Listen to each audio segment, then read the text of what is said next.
Betting apps వల్ల జరుగుతున్న దారుణాలు గుర్తించి తెలంగాణ రాష్ట్ర సీఎం రేవంత్ రెడ్డి గారు దాని గురించి అసెంబ్లీలో ప్రస్తావించడమే కాకుండా ఇమీడియట్గా దాని మీద సిట్ వేశారు.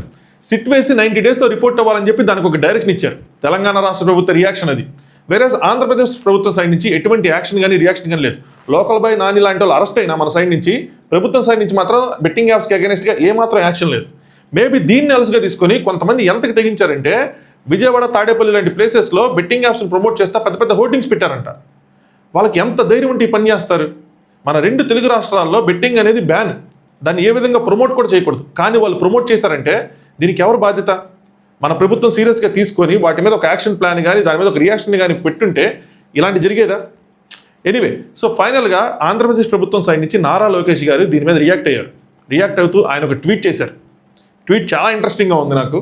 సో ఆయన ట్వీట్ ఏం చేశారు, అందులో అసలు వాళ్ళు ఏం చర్యలు తీసుకుంటున్నారు అలాంటివి కూడా ప్రస్తావించారనమాట. సో దాని గురించి మనం మాట్లాడుకుందాం. దాంతోపాటు ఇప్పుడు తెలంగాణ ప్రభుత్వం రియాక్ట్ అయింది, ఆంధ్రప్రదేశ్ ప్రభుత్వం రియాక్ట్ అయింది కాబట్టి, అలాగే ప్రమోషన్స్ కూడా ఆగిపోయినాయి కాబట్టి, మేజర్గా ఎవరు చేయటం లేదు కాబట్టి, సో ఈ క్రెడిట్ ఇస్తే ఎవరికి ఇవ్వాలి? ఇది చాలా ఇంట్రెస్టింగ్ పాయింట్, ఆడియన్స్ కూడా చాలా ఇంట్రెస్టింగ్ ఉంటుంది. ఇలాంటి చాలా విషయాలు మనం ఈ వీడియోలో డిస్కస్ చేసుకుందాం. Let's start. హాయ్ ఫ్రెండ్స్, నా పేరు Anand. Welcome to my YouTube channel Anand views. So Nara Lokesh గారు కొద్దిసేపటి క్రితం ఒక ట్వీట్ చేశారు. ఇందులో ఫన్ ఫ్యాక్ట్ ఏంటంటే, నాన్వేషణ అని చెప్పి ట్విట్టర్లో ఒక అకౌంట్ ఉంది. మరి అది ఆయన ఒరిజినల్ అకౌంటా లేదంటే ఫ్యాన్ క్రియేటెడ్ అకౌంటా తెలియదు. సో నాన్వేషణ ఈ మధ్య కాలంలో రీసెంట్ టైమ్స్లో చేసిన సనాతన ధర్మం అని చెప్పి అందులో పవన్ కళ్యాణ్ గారిని, నారా లోకేష్ గారిని, చంద్రబాబు నాయుడు గారిని క్వశ్చన్ చేస్తా ఒక వీడియో చేశారు. దాన్ని షార్ట్ చేస్తా ఎవరో దాన్ని ఒక వీడియో ట్వీట్ కింద పోస్ట్ చేశారు. దానికి రిప్లై ఇస్తూనే నారా లోకేష్ గారు ట్వీట్ చేశారన్నమాట. సో ఆయన ఏం చేశారు, ఆయన ఇంగ్లీష్లో ట్వీట్ చేశారు. నేను మీకు దాన్ని తెలుగులో చదివి వినిపిస్తా ఏం ట్వీట్ చేశారు ఏంటి అని చెప్పి.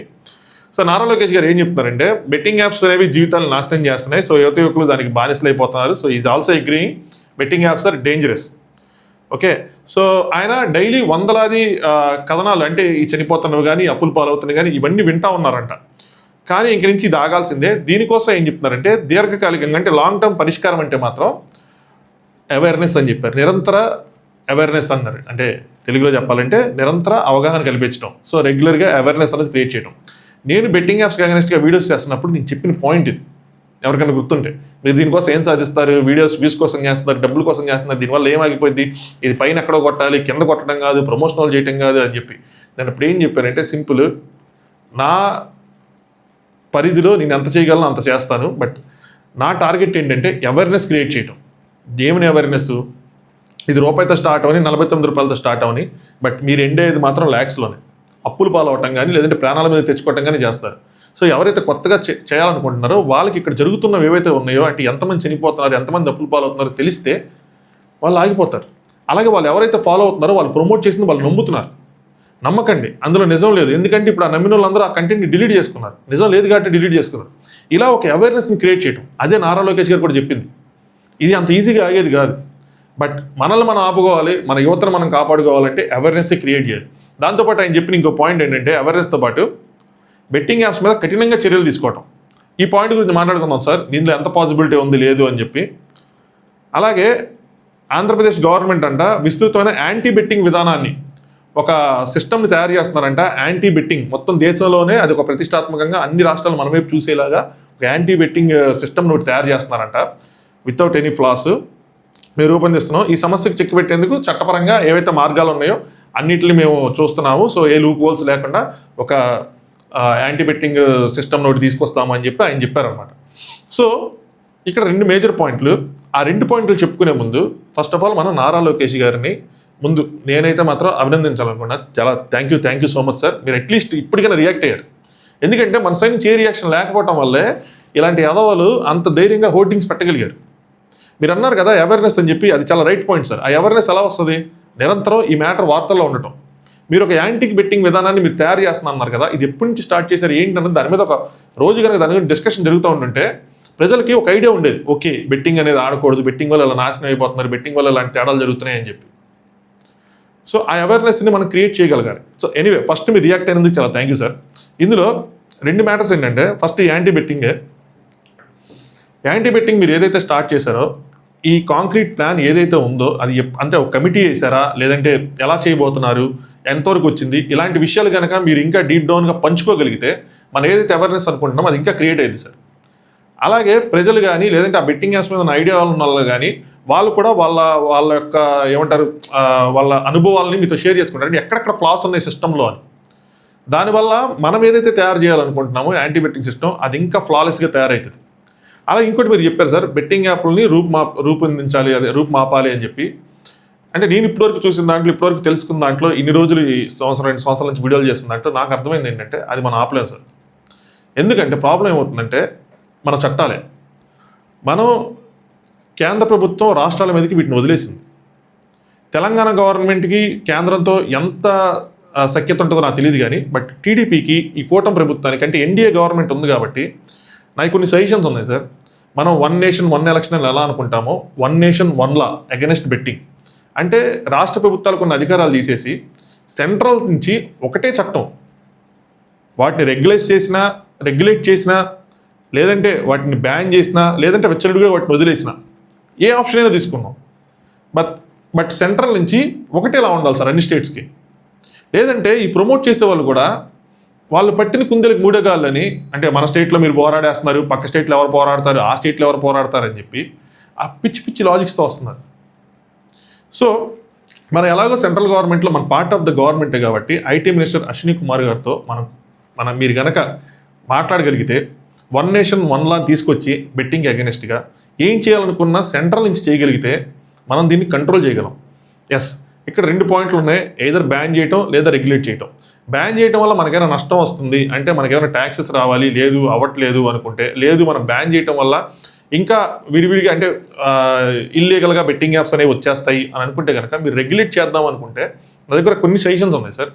అవేంటి అంటే మనం ఒక 4-5 అప్లికేషన్స్కి మనం పర్మిషన్స్ ఇచ్చి రెగ్యులేట్ చేయడం కోసం చెప్తాను. పర్మిషన్స్ ఇచ్చి దాన్ని పాన్ కార్డ్, ఆధార్ కార్డ్తో ఒక కామన్ డాష్బోర్డ్ మనం క్రియేట్ చేయాలి సార్. ఆ కామన్ డాష్బోర్డ్ దేనికి అంటే యూజర్ ఎంత వేస్తున్నాడు ఎంత తీస్తున్నాడు తెలుసుకోవడానికి అంతే.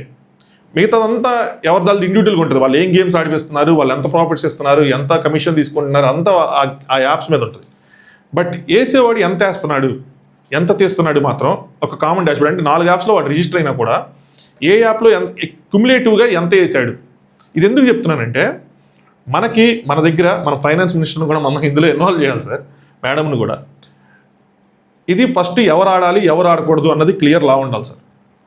నేనేం చెప్తానంటే ఎవడైతే ట్యాక్స్ కడుతున్నాడో వాడు మాత్రమే ఆడేలాగా మన సిస్టమ్ పెట్టాలి. ఆ ట్యాక్స్ కట్టే దాంట్లో వాడు ఎంత సంపాదిస్తున్నాడు, ఓకే 20 lakhs సంపాదిస్తున్నాడా, వాడు 10% అంటే 2 lakhs. ఒక ఫైనాన్షియల్ ఇయర్లో వాడు 2 lakhs మాత్రమే ఆడగలడు ఓవరాల్గా, లేదా 5%. దీనివల్ల ఏం జరిగిద్దంటే ఒకటి మనం రెగ్యులేట్ చేశాం కాబట్టి ఆ 4 ఇండియాలో రిజిస్టర్ అయినాయి కాబట్టి ఆ 4 అలౌడ్, మిగతా ఎవ్వరు నాట్ అలౌడ్గా ఉంటాయి. ఒకవేళ మిగతా వాళ్ళు ఎవరైనా రావాలన్నా మీ దగ్గర ఇండియన్ గవర్నమెంట్ దగ్గర రిజిస్టర్ అయ్యి ఆ కామన్ డాష్బోర్డ్ సిస్టమ్కి అగ్రీ చేసి వాళ్ళు రావాలి. సో ఇల్లీగల్ బెట్టింగ్ యాప్స్ అనేవి 99% నశించిపోతాయి. 2 మనం రెగ్యులేట్ చేయడం వల్ల ఈ కాలేజీ కుర్రాళ్ళు ఎవరైతే ఉన్నారో, ముఖ్యంగా యువత, అంటే జస్ట్ డబ్బుల సంపాదన కోసమే ఎవరైతే స్టార్ట్ చేస్తున్నారో వాళ్ళని మనం ఆపగలుగుతాం. సో వాళ్ళేంటి ఎలాగైనా ఆడాలి అనుకున్నప్పుడు ముందు మనం జాబ్ తెచ్చుకోవాలా, ముందు మనం ఐటీఆర్ రిటర్న్స్ ఫైల్ చేయాలా, అంటే ముందు ట్యాక్స్ కట్టాలా, ట్యాక్స్ కడితే మనం ఆడగలం అని చెప్పి ఒక పాజిటివ్ అంటే 1% అయినా ఎంకరేజ్మెంట్ ఉంటుంది. బట్ వాళ్ళైతే మాత్రం తప్పుడు మార్గాల్లోకి వెళ్ళరు, మన ఎలిజిబుల్ కాదు అని చెప్పి ఆగిపోతారు.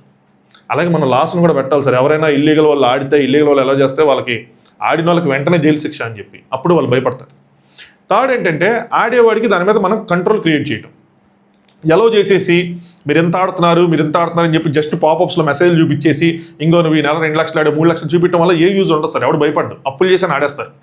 కానీ వాళ్ళని మనం గట్టిగా ఆపగలిగితే బలవంతంగా వాళ్ళు ఆగుతారు.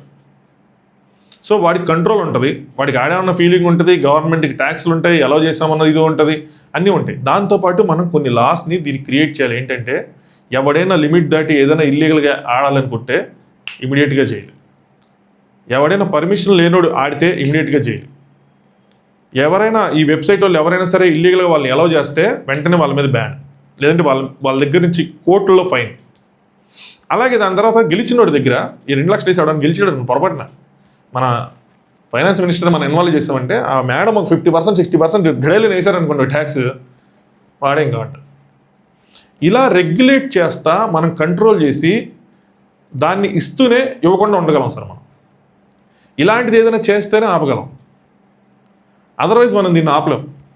ఇల్లీగల్గా వస్తూనే ఉంటాయి. మనం కూర్చొని రోజు బ్యాన్ చేసుకోవడం తప్పితే దానికోసం మనం సో మచ్ ఎనర్జీని రిసోర్సెస్ని వాడతా ఇండియా లెవెల్లో బ్యాన్ చేయడం తప్పితే స్టేట్ లెవెల్లో అయితే మాత్రం ఎట్టి పరిస్థితుల్లో మనం ఎటువంటి యాప్స్ని బ్యాన్ చేయలేము సార్. అలాగే ఎవరైనా ప్రమోషన్ చేస్తే ఇల్లీగల్ అప్లికేషన్స్ అంటే సెంట్రల్ గవర్నమెంట్ ఎలా చేసిన 4-5 యాప్స్ కాకుండా ఇంకేమైనా ప్రమోట్ చేస్తే వాళ్ళ అకౌంట్ సోషల్ మీడియాని తీసేయటం, వాళ్ళు మళ్ళీ ఇంకో అకౌంట్ క్రియేట్ చేయకుండా వాళ్ళు కంప్లీట్గా సోషల్ మీడియా నుంచి బ్యాన్ చేయటం, ఇలాంటి చట్టాలు కనుక మనం చేయగలిగితే ఖచ్చితంగా దీన్ని కంట్రోల్లోకి మనం తీసుకురాగలం సార్. సో ఎవరైతే యువత చెడిపోతున్నారో తగ్గుతుంది, క్రైమ్ దీనివల్ల వెనకాల జరుగుతున్న క్రైమ్ కూడా తగ్గుతుంది. ఇంకోటి ఏంటంటే ఏవైతే లక్షల కోట్లు మేబీ వేల కోట్లు ఇండియా దాటి వెళ్ళిపోతున్నాయో ఒకవేళ వాటిని మనం రెగ్యులేట్ చేయకపోతే ఆడవాళ్ళు ఎలాగైనా ఆడతాడు కాబట్టి గీపీఎన్లు పెట్టుకొని పక్క కంట్రీలో ఆడుతున్నాడు అనుకుంటే అలాంటివి అయితే వెళ్ళిపోతున్నాయో వాటిని కూడా మనం ఆపగలం. సో ఆడవాడు ఎక్కడ ఆడతాడు? ఆ 2 లక్షలు వాడుకున్న ఐటీఆర్ కట్టేదాన్ని బట్టి 10% 20% మీరు ఎలా చేసిన దాన్ని బట్టి ఇక్కడే ఆడతాడు. మీకే ట్యాక్స్లు వస్తాయి, ఓడిపోయినా మీకే ట్యాక్స్లు వస్తాయి, వాడు గెలిచినా మీకే ట్యాక్స్లు వస్తాయి. ట్యాక్స్లు వేసి బాధేశారనుకోండి వాడే ఆడడం ఆపేస్తాడు 4 రోజులు అయితే. ఇప్పుడు అదే కదా సార్ చేసింది. ఇన్ని డబ్బులు వేసినప్పుడు ట్యాక్స్ కట్టాలి, డబ్బులు తీసినప్పుడు ట్యాక్స్ కట్టాలి లీగల్గా అయితే. మీరు ఎలా చేసిన దాంట్లో ఇల్లీగల్ వల్ల ట్యాక్స్ లేదు, ఎంత చెలరైపోతున్నారంటే ట్యాక్స్ లేకుండా యాప్స్ని దించేస్తున్నారు. సో ఈ పాయింట్స్ గురించి మీరు ఆలోచిస్తే ఇది మన స్టేట్ లెవెల్లోంచి చేయలేం కాబట్టి సెంట్రల్ లెవెల్లోంచి చేయగలం కాబట్టి ఇప్పటికీ ఈ ఐపీఎల్ అట్లాగే అయిపోతుంది. బట్ అట్లీస్ట్ మీరు ఇప్పటి నుంచి పూనుకుంటే దీనికోసం మీరు సీరియస్గా తీసుకున్నారు కదా చెప్తాను, మీరు పూనుకుంటే ఖచ్చితంగా దీని మీద ఒక కమిటీ వేసి కొంతమంది ఎవరైతే పెద్దవాళ్ళు ఉంటారో వీటి గురించి బాగా అర్థమైన వాళ్ళని మీరు సభ్యులుగా తీసుకొని కనుక మీరు చేయగలిగితే ఈ సంవత్సరం కాకపోయినా ఇయర్ ఎండింగ్కి at least next financial year start అయ్యేపాటికైనా సరే దీని మీద కంప్లీట్ కంట్రోల్ వస్తుంది. సో ఈ విధంగా మనం సెంట్రల్ నుంచి చేయగలం సార్, స్టేట్ నుంచి చేయలేం. అలాగే సార్ ఇంకోటి ఏం చెప్పారంటే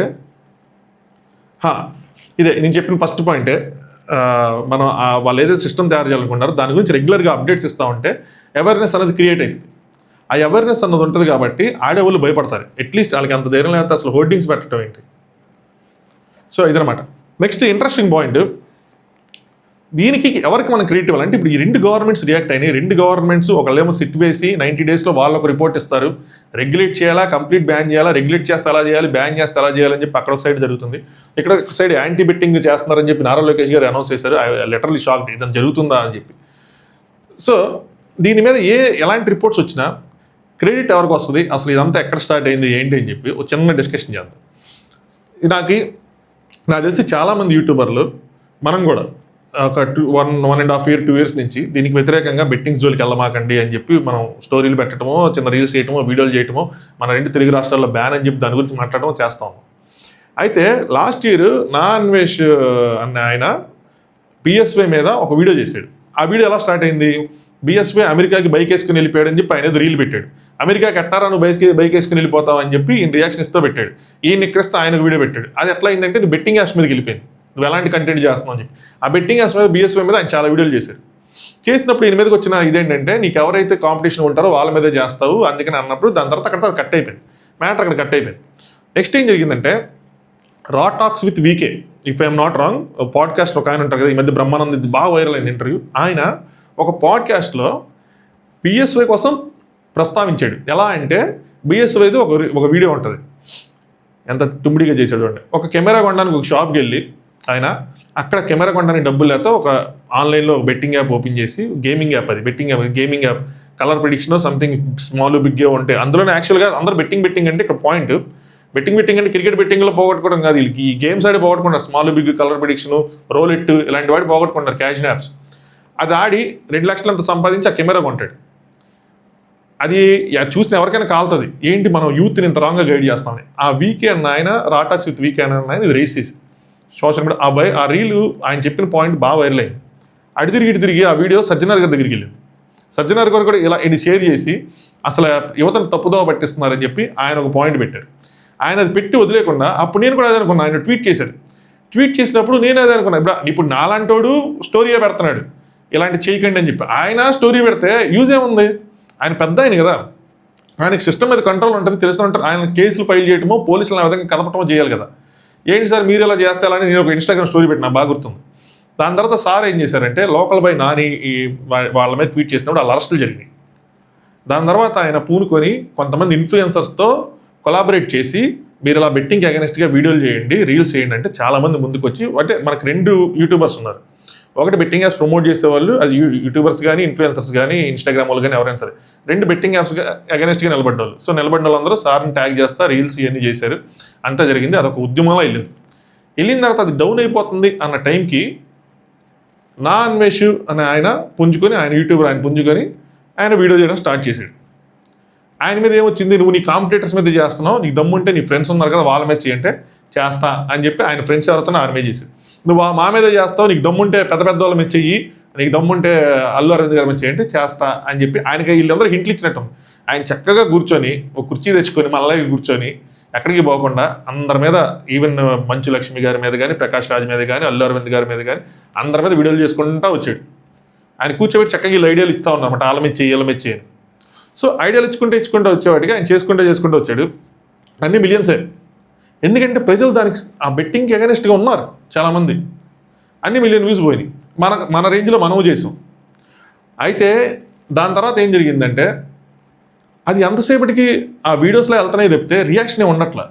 సో ఆయన ఏం చేశాడంటే ఎప్పుడైతే ఒక వెంకటేశ్వర స్వామి పేరు మీద, కలియుగదైవ వెంకటేశ్వర స్వామి పేరు మీద కూడా బెట్టింగ్ యాప్స్ క్రియేట్ చేసి దాన్ని కూడా ప్రమోట్ చేస్తున్నారు, అది ట్యాక్స్ లేకుండా విత్డ్రాళ్ళు, అసలు అంటే పెద్ద అమౌంట్లు అయితే కనుక వేరే విధంగా డబ్బులు అందజేస్తారు, ఆ విధంగా ఎప్పుడైతే వచ్చేసిందో ఆయన ఆంధ్రప్రదేశ్ గవర్నమెంట్ని క్వశ్చన్ చేస్తా, నారా లోకేష్ గారిని కానీ, చంద్రబాబు నాయుడు గారిని, పవన్ కళ్యాణ్ గారిని క్వశ్చన్ చేస్తా వీడియోలు చేశాడు. సనాతన ధర్మం బెట్టింగ్ యాప్స్ అని చెప్పి అది కొంచెం వైరల్ అయింది. సో అది నారా లోకేష్ గారిని చేరుకుంది. ఇప్పుడు దాని మీదే రియాక్షన్ వచ్చింది. ఇది ఒక సైడ్ స్టోరీ. ఇంకో సైడ్ స్టోరీ ఉంది. అదేంటంటే యువ సామ్రాట్ అని ఆయన కూడా లాస్ట్ ఇయర్, అంటే నేను క్లోజ్గా చూసిన వాళ్ళు చెప్తున్నా, ఆయన కూడా లాస్ట్ ఇయర్ ఆ టైంలో బెట్టింగ్ యాప్స్కి అగెనెస్ట్గా ఫైట్ చేశాడు.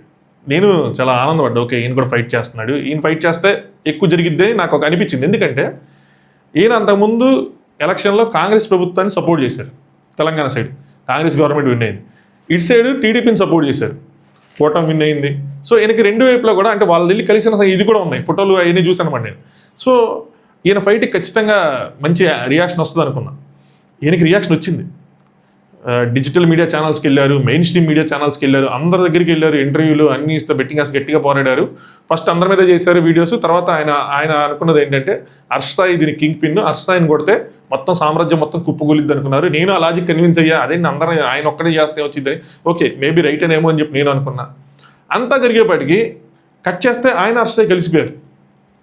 ఈవెన్ మనోనేత్రం అని చెప్పి TV5 అంటాడు, ఆయన కూడా షాక్ అయ్యాడు. ఆయన కూడా ఒక వీడియో చెప్తారు, పేర్లు చెప్పరు కానీ మేము అలా అంత చేస్తానో చోరగా ఆళ్ళు కలిసిపోయారు అని చెప్పి ఒక వీడియోలు చెప్తూ ఉంటారు. కలిసిపోతే నేను షాక్ అయ్యా, అదేంది ఎంత ఫైట్ చేసి ఇక్కడ కలిసిపోవటం ఏంటని చెప్పి. దానికోసం కామెంట్ కూడా చేశాను, హౌ అని, అంటే ఒక కామెంట్ చేశాను ఎలా అని చెప్పి. ఆయన ఏందో నన్ను బ్లాక్ చేశాడు, నాకు అర్థం కాదు. మళ్ళీ ఇప్పుడు అన్బ్లాక్ చేశాడు, నాకు అర్థం కాదు ఎందుకు బ్లాక్ చేయడం. ఏదో నువ్వు చదవకపోతే లేదు, చదివితే కామెంట్ రిప్లై అవ్వాలి, లేదంటే వదిలేయచ్చు కదా. అంటే క్వశ్చన్ లాజికల్గా అనిపించిందేమో, మరి ఎందుకో బ్లాక్ చేశారు.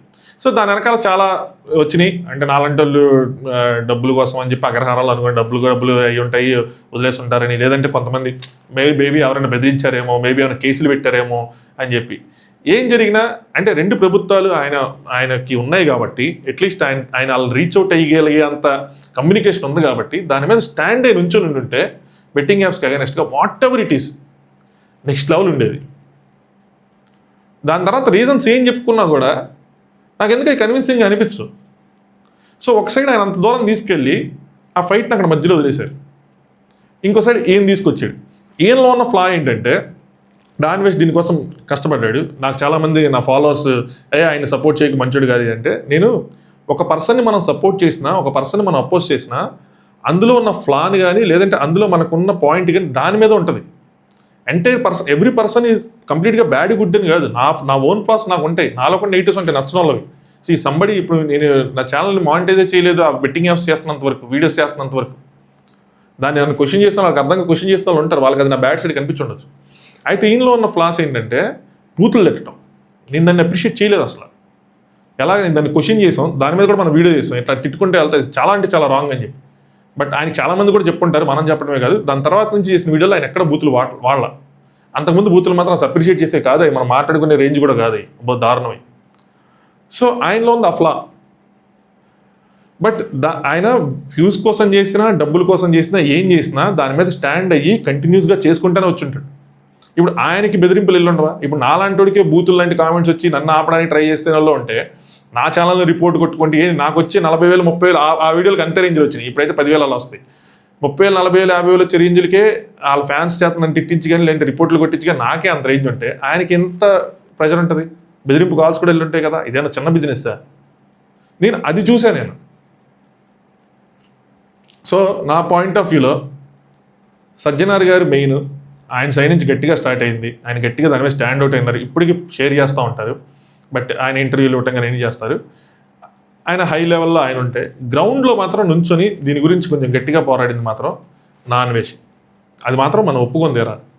ఆయన బూతులు చెప్తాడు, ఎస్ మనకు నచ్చని మాటలు ఉన్నాయి, దాన్ని నేను అగ్రీ చేస్తాను, అది దాన్ని అసలు సపోర్ట్ చేయను. ఇంకా వేరే ఉంటాయి ఆయన కంటెంట్, నాకు అంతకుముందు నేను అంత చూడలేదు, ఆటగాళ్ళ ఇవన్నీ చెప్పి. Yes there is a bad side, but there is also good side. మీరు ఇంకో మాట అనొచ్చు, ఆయన ఏదో నేను రీసెంట్ వీడియోలో చూశాను, నాకు మొత్తం 50 లక్షలు అంత అవుతే నేను బెట్టింగ్ వాళ్ళకి పంచుతాను అయ్యి అని చెప్పి. అగైన్ నాకు దాంతో సంబంధం లేదని నువ్వు సపోర్ట్ చేసావు కదా అంటే, నేను సపోర్ట్ చేసింది బెట్టింగ్ అగైనెస్ట్గా ఆయన పెట్టిన వీడియోలకే. లేదంటే ఎవరికి గట్స్ ఉన్నాయి ఆంధ్రప్రదేశ్ గవర్నమెంట్ని అందులో వెంకన్న దేవుడి మీద మీరు వీడియోలు బెట్టింగ్ యాప్స్ అనేది సైట్ క్రియేట్ చేస్తే దాన్ని క్వశ్చన్ చేసేంత పెద్ద వాళ్ళు దాన్ని ప్రమోట్ చేస్తున్నారు. ఈజీ అది. నేను సపోర్ట్ చేస్తున్నా ఆ పాయింట్కి, ఆ గట్స్కి. ఆయన వ్యూస్ కోసం చేస్తున్నాడా, డబ్బుల కోసం చేస్తున్నాడా అంటే చేస్తుండొచ్చు, దానికోసమే అవేర్నెస్ బొక్క అనుకుని ఆయన ఉండొచ్చు. నేను అవేర్నెస్ అనుకుంటా అని చెప్తే అందరూ అలా అనుకుంటారు అనుకోలేం కదా. సో ఆయన డబ్బులు పంచుతా అన్నాడు, నువ్వు సపోర్ట్ చేస్తాను, నేను దానికి ఏం సపోర్ట్ చేయను. యాక్చువల్లీ ఇది చాలా పెద్ద మిస్టేక్ అలాంటి పాయింట్స్ చెప్పడం. నన్ను కూడా చాలామంది నువ్వు ఛానల్ మానిటైజ్ చేసి $100 వచ్చినా $1000 వచ్చినా పంచే అన్నారు. అస్సలు చేయకూడదు అలాంటి పని. ఎందుకంటే నంబర్ ఎవరు ఎంత వచ్చిందన్నా ఎవరు నంబరు, ఎన్ని ప్రూఫ్స్ చూపించినా ఎవరు నంబరు, ఎవరికి ఇచ్చామంటే ఎవరు నంబరు, అదంతా పెద్ద తలకాయ నొప్పి. అసలు ఈ డబ్బులు పంచడం అనే ప్రోగ్రామ్ మాత్రం పెట్టుకోకూడదు. బిగ్ బాస్ నుంచి చూస్తాను నేను, సీజన్ 2లో చూసా, సీజన్ 7లో చూసా. అసలు అబ్బో అది పెద్ద తలకాయ నొప్పి. చేయగలిగితే సైలెంట్గా చేయటం, లేదంటే లేదు బయటికి చెప్తే మాత్రం పంపరేగిపోయింది. ఇప్పుడు ఆయన ఎంత సంపాదించాడు, ఆయన ఎలా ఇస్తాడు ఏంటన్నది ఆయన ఫ్యాన్స్ ఎవరైతే సపోర్ట్ చేస్తారో, ఎవరైతే చూస్తున్నారో, ఎవరైతే లైకులు కొడుతున్నారో మీరు తెలుసుకోవాల్సిన విషయం. బట్ ఇష్యూ అయితే హైలైట్ అయింది, ఒక పెద్ద వ్యక్తి వరకు వెళ్ళింది, గవర్నమెంట్ వరకు వెళ్ళింది, ఇటు సైడ్ వెళ్ళింది. దాన్ని మాత్రం అప్రిషియేట్ చేస్తాను. దాని మీద ఇంకా అంటే ఇది ఇక్కడ ఆగిపోకూడదు. దీని ఏమంటారంటే ఇప్పుడు దీని తర్వాత వీళ్ళు ఎలా రియాక్ట్ అవుతారు, ఎలాంటి యాక్షన్ వస్తుందో తెలియదు 90 days తర్వాత. దీని మీద కంటిన్యూస్గా ఎవ్రీ డే కాకపోయినా అట్లీస్ట్ వీక్లీ వన్స్ అయినా దీని మీద ప్రజలకు అవగాహన అనేది వెళ్తానే ఉండాలి. ఆ బాధ్యత ప్రజలు కూడా మీరు కూడా తీసుకోవాలి. అలాగే ఎవరైతే ఆడుతున్నారో ఇప్పటికైనా ఆపేయండి. ఏదో కొటేషన్స్కి నేను చిరంజీవిని, ఛాలెంజ్లో చిరంజీవిని ఏంటి, కొంతమంది ఇంకా ఇన్ఫ్లుయెన్సర్స్ కూడా ఇలాంటి షేర్ చేస్తుంటే నాకు సిల్లీగా అనిపిస్తుంది. చిరంజీవి గారి ఛాలెంజ్లో డైలాగ్ ఉంటుంది, చెప్పాను ఇందాక, చెప్పాను అది గుర్తులేదు. ఏంటి అంటే నిజమైన ఆటగాడు అంటే ఎప్పుడు ఆడాలో కాదు ఎప్పుడు ఆపాలో తెలిసినోడు అని చెప్పి. రే బాబు, మనందరం చిరంజీవులం కాదు రాజా, అది సినిమా. దాన్ని పెట్టుకొని మేము కొట్టేస్తాం, మేము గెలిచేస్తాం అంటే అది షేర్ చేసే వాళ్ళకైనా కనీసం మినిమం బేసిక్ సెన్స్ ఉండాలి కదా. స్టోరీస్లో పెట్టుకుంటున్నారంటే ఏం చేయాలి వాళ్ళని అసలు? అబ్బో అది సపరేట్ మళ్ళీ డిస్కషన్ అయిపోతుంది. సో ఆడేవాళ్ళు ఇప్పటికైనా ఆపేసేయండి. మీ ఇంట్లో చెప్పండి, ఏదైనా అప్పులు గిప్పులు ఉంటే చెప్పండి, వాళ్ళు క్లియర్ చేస్తారు. కష్టపడి కూలో నాలో అంటారు కదా, ఏదో ఒకటి చేసి అప్పులు తీర్చుకోండి, మీ జీవితాన్ని మళ్ళీ రైట్ పాత్రలో పెట్టుకోండి. ఎవరైనా ఆడనోళ్ళు దాని గురించి ఆలోచిస్తుంటే ఇమీడియట్గా థాట్ని డిలీట్ చేసేయండి. ఆడారంటే మాత్రం మీ జీవితం MG రోడ్డే. నేను చెప్తున్నా, నాకు అంతకన్నా బూతు మాట్లాడుతున్నారు, అది పెద్ద బూతు. ఇంకా మీ ఇష్టం, ఇంకా అలా చెప్పాల్సి వస్తుంది. అలా చెప్తే కానీ కొంతమందికి వెళ్ళట్లా, అందుకని ఆ లాంగ్వేజ్ కొంచెం సరిగ్గా మాట్లాడాల్సి వస్తుంది. అదే ప్రాబ్లం అయిపోతుంది. సో అది మీ ఒపీనియన్ ప్రకారం మీరు క్రెడిట్ ఎవరికి ఇస్తారు? మీరు చూసిన వాళ్ళు ఎవరున్నారు, మీరు క్రెడిట్ ఎవరికి ఇస్తారు? ఇంకా చాలామంది ఇన్ఫ్లుయెన్సర్స్ కూడా, రామాబాయ్ ఎవరో ఉన్నారు, ఆయన కూడా నేను చాలాసార్లు వీడియోలు చూశాను. ఆయన కూడా చాలామందిని ఎక్స్పోజ్ చేస్తా, వాళ్ళు బెట్టింగ్ చేస్తున్నారు అని చెప్పి రీల్స్ పెడతా ఉంటాడు. ఎక్కడ యూఎస్లోనే ఎక్కడ ఉంటాడు అతను, ఆయన చూశాను. సో చాలామంది దీని మీద ఫైట్ చేశారు. కొంతమందికి పెద్ద ఛానల్స్ ఉన్నా, పెద్ద ఫాలోయింగ్ ఉన్నా చేయలే, మనకెందుకులే అని చెప్పి, అది వేరే విషయం. బట్ చేసిన వాళ్ళందరినీ మాత్రం మనం ఖచ్చితంగా అప్రిషియేట్ చేయాలి. మీ పాయింట్ ఆఫ్ వ్యూలో ఎవరున్నారు అన్నది, ఎవరికి మీరు క్రెడిట్ ఇస్తారు దీనికి అన్నది ఖచ్చితంగా కింద కామెంట్ చేయండి. ఈ ఫైట్ ఎక్కడ తాగిపోలేదు, ఇది ఇంకా మన ఎండ్ గోల్కి రీచ్ అవ్వలేదు. జస్ట్ అవేర్నెస్ మాత్రమే క్రియేట్ అవుతుంది. అసలైన విజయం ఇంకా ముందుంది. సో వీడియో లైక్ చేయండి నచ్చితే, ఛానల్ ఖచ్చితంగా సబ్స్క్రైబ్ చేసుకోండి నచ్చితే. Thanks for watching Anand views.